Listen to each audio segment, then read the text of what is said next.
Good morning, everyone. Thank you so much, Mayor Schaaf, for the kind introduction. It's always nice to be in Oakland, and I want to start this morning by thanking everyone in this room for being here, for being in this work, and for being allies for girls here in the Bay Area and across the country. And I want to especially thank Emma Mayerson and the Alliance for Girls team for bringing us together. When I think about good organizing, I think about Oakland, and when I think about amazing organizers, I think about you, Emma. So thank you for being a trailblazer and a change maker. And to the girls and young women, today is about you. So thanks for being here.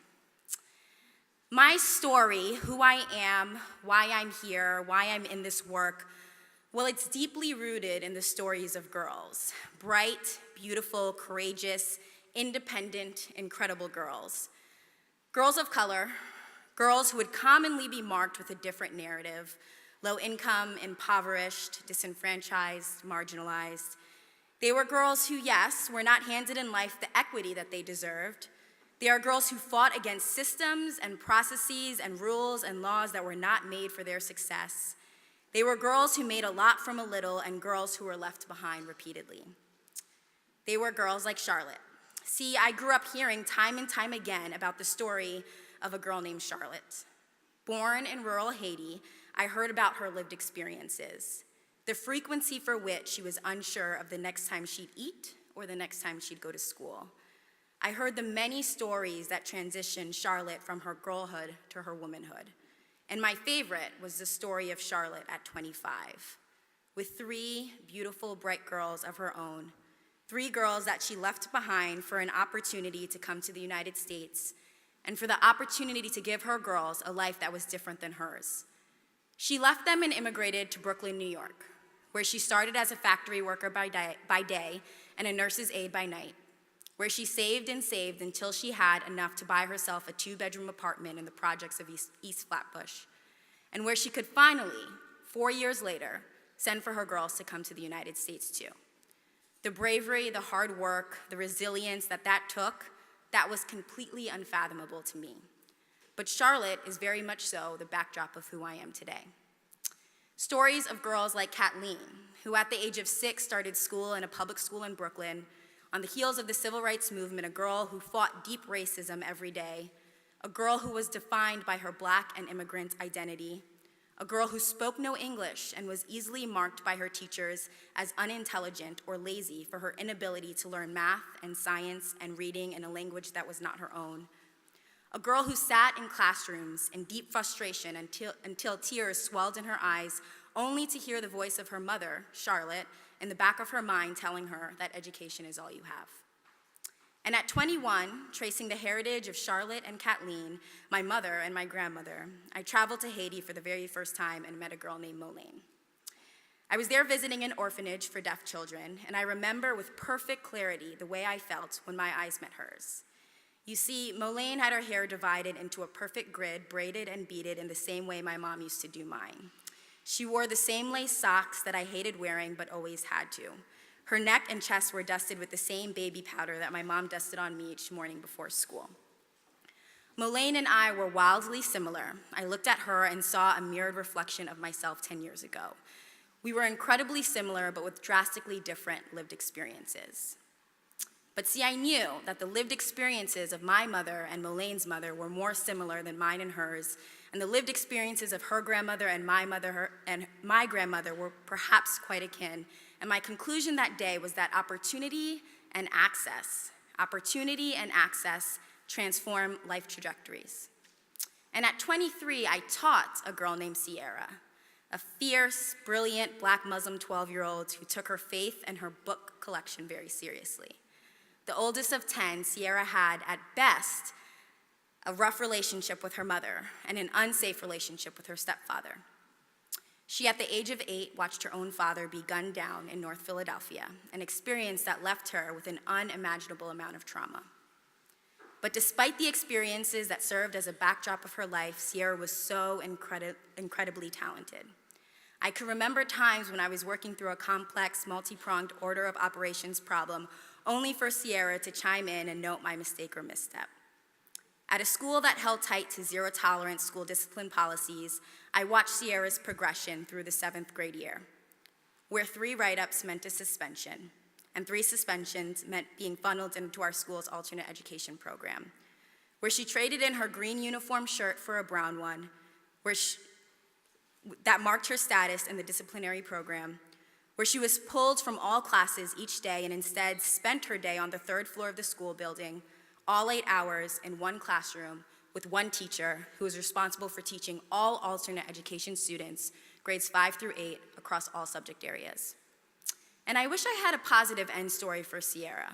She's 16 now, still brilliant as ever, but that year spent in alternate education, because she was placed in a system that ignored her trauma and criminalized her behavior, set Sierra back in ways that have had and will have lasting impacts on her trajectory. These girls, the stories of their girlhood, the ways their girlhood crafted their lives, they made me feverishly obsessed with girls' rights, with access, with equity, with viewing my world at the intersection of racial, gender, and social justice, and knowing that Charlotte's bravery, Kathleen's resilience, understanding the systems internationally and right here that shut Mullane and Sierra out, these girls, their stories, made me assess and reassess equity and access and justice and fairness. They're why I'm here today. It was an interesting journey working at the White House for our nation's first African-American president and first lady.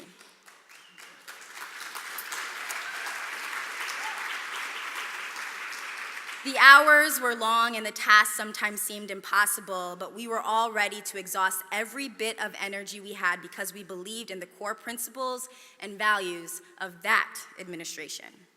And each day, regardless of how sleep-deprived, frustrated, and intimidated I was, I felt a deep sense of gratitude to be part of this history. Every single morning, I pinched myself in disbelief and felt a deep sense of gratitude for Charlotte. And my bosses warned me that the day I no longer felt that feeling, that urgency, that pride and honor, that was the day that it was time to move on.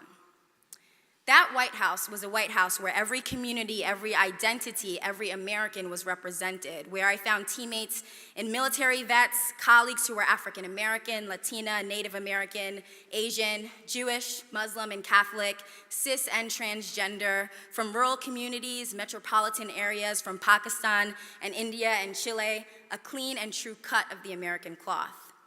As policy advisor to President Obama's Council on Women and Girls, I was tasked with being an ear to stakeholders across the country who were working to advance equity for women and girls of color. I was tasked with identifying key problems, brainstorming solutions, elevating issues. And in the task, with the story of girls, girls of color, girls who beat the odds, at the core of who I was, I vowed to put girls' voices and experiences front and center. And over the years, hundreds and thousands of girls of color, came to the White House to talk about reforming school discipline, to talk about trafficking and foster care and juvenile justice and immigration and sexual assault, to dance for the First Lady, to sing for dignitaries, to present science projects to the President and the Director of NASA. In December, at the very last event we held that brought in girls, I remember the knot in my stomach and the sense of deep fear I felt in knowing that girls of color, girls from immigrant communities, brilliant girls and resilient girls, in just a month's time, their voices may very well be drowned out of any conversation in the walls of the White House. That fear still exists every single day. But there is comfort in knowing the commitment to elevating girls' voices will forever exist in rooms like this. And so I want to frame today and kick off our morning with 3 calls to action for you, allies. There are things that I learned at my time at the White House and things that will continue to guide my work as I move forward. Number 1, rethink your role as an advocate. I came to this work as a 22-year-old Black young woman born to 2 immigrants from Haiti who themselves had means growing up that were only a fraction of what they were able to later provide for their family. 2 parents who grew up poor, who knew the discrimination of the 70s, whose thick accent still lingers on their well-crafted English today. When I came to this work, I was right at the cusp, quite honestly, between girlhood and womanhood. Even in my most confident moments, I was read as young and green. I was living on my own. I made daily decisions independently. I had almost reached financial independence. My father, who still paid my health insurance and cell phone bill, might argue otherwise. I was a young woman, an adult, I'd say, but I was so very close to my girlhood. I could still feel the insecurities that I had faced at different points in my life, the vulnerabilities.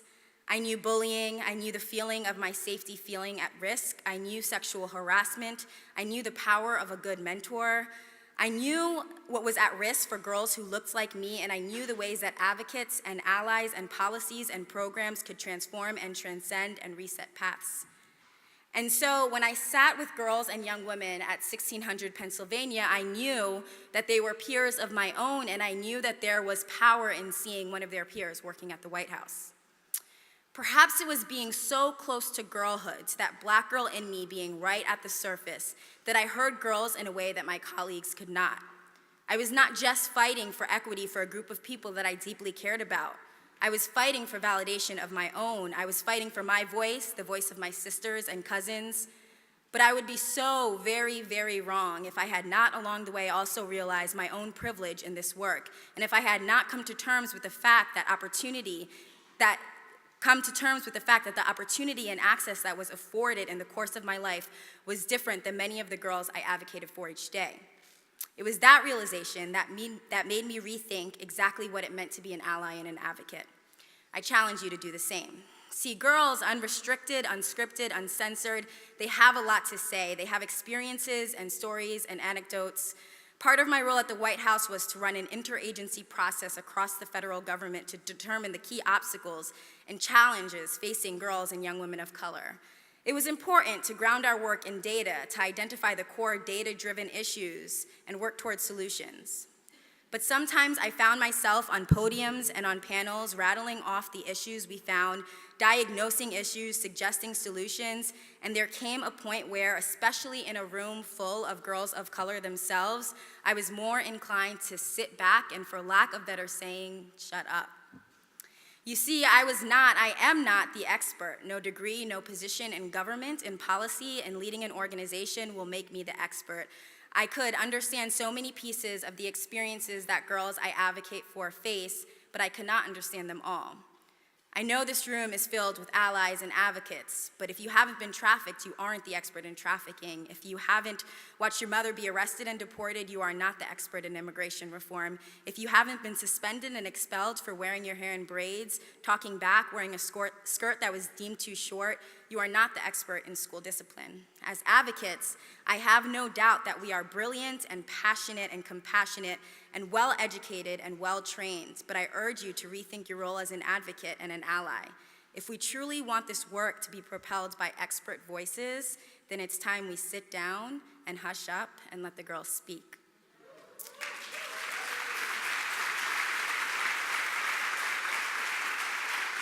Don't be their voice. You can't be their voice. Advocating for someone doesn't mean speaking for them. It means aiding them in attaining the resources and the skills to speak for themselves, to understand the policies that disrupt their lives, and to navigate the legislative processes that can shape change. And it will not always be perfect, because girls, they're powerful and smart and relentless and unafraid to speak their mind. And the things they say and the things they want and the things they need may not always perfectly align with what you believe to be true along your journey in this work. Be okay with that. Let them challenge you. Number two, I want us to rally around the fact that in order for us to really change trajectories and outcomes for girls, we need more allies. We need different allies. We need allies that exist outside of girl-serving community organizations. We need local business, elected officials, corporations, philanthropy, educators, school leaders, system leaders to understand, and most importantly, to hear the voices and the stories of girls. So I challenge you today, this week, talk to someone who isn't in this room, who isn't a self-proclaimed ally for under-resourced girls, and make the case for girls. And lastly, believe in the power of collective impact. My belief in collective impact is what led me to, after leaving the White House this January, become the director of the National Collaborative of Young Women's Initiatives. The Young Women's Initiative first began in New York City 3 years ago as a citywide effort that specifically looks at the needs and obstacles faced by girls of color, LGBTQ, and gender non-conforming girls across the city. Instead of simply diagnosing the challenges, YWI puts girls at the center of naming their challenges and charting their path forward.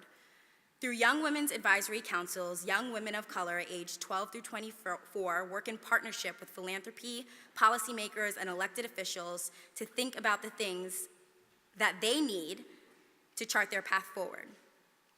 At the White House, we share the New York model as a best practice, and 7 other women's foundations committed to launching young women's initiatives of their own. We are currently working towards the goal of raising and allocating $70 million over the next 7 years to change outcomes for under-resourced young women and young women of color. See, I know that if city by city and state by state we create programs and policies not just for girls, but by girls and with girls every step of the way, that the national narrative then transforms. Fighting for girls, advocating for girls, building allies for girls at its core means being on the forefront of a multitude of other issues. An Alliance for Girls is an alliance for criminal and juvenile justice reform. It's an alliance for immigration rights, for reproductive and health rights, for education reform, and particularly reform to exclusionary school discipline policies that set many of our girls of color, Black girls, on paths that differ from their white counterparts. It's an alliance against human trafficking, against the wage gap, for diversity and inclusion in STEM. When we think about the totality of what it means to align for girls, we have in front of us a tall order. So I encourage you to believe deeply and wholeheartedly in collective impact.